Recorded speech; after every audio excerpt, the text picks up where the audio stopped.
یا ایھا الذین آمنوا لا تلہکم اموالکم ولا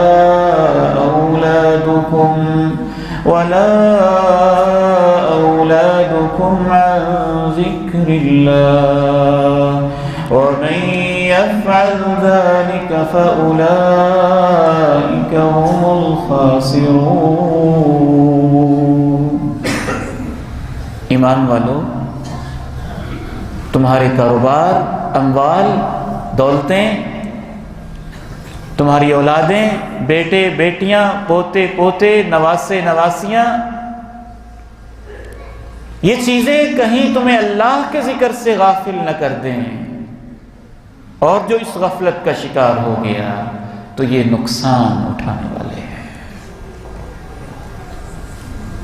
1 منٹ، میرا محتاط اندازہ ہے کہ 1 منٹ میں اگر آپ ذکر الہی کرنا چاہیں تو 1 منٹ کے اندر آپ کچھ 60 مرتبہ آرام سے سبحان اللہ پڑھ سکتے ہیں۔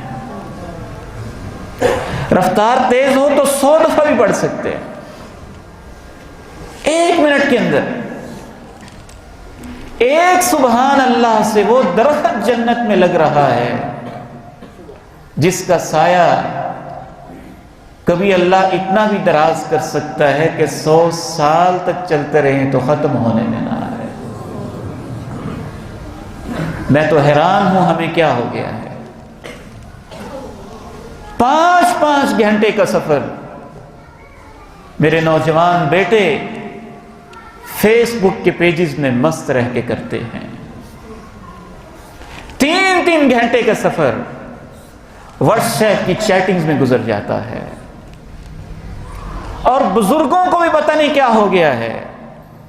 وہ بزرگ جن کے بال سفید ہو چکے، جن کو اپنی آخرت کی فکر کرنی چاہیے، وہ بھی 2 گھنٹے فضول سیاسی بحثوں میں ضائع کر دیں گے، چائے کے ہوٹل پہ بیٹھ کے برباد کر دیں گے، اخبار کی فضول خبریں پڑھنے میں برباد کر دیں گے، اور بعض بزرگ جن کو تھوڑا بہت موبائل کا چسکا پڑ گیا ہے وہ بھی اس کے اندر اپنی زندگی برباد کر دیں گے، اور جو اللہ کے نبی نے بتایا ہے اس طرف نہیں آئیں گے۔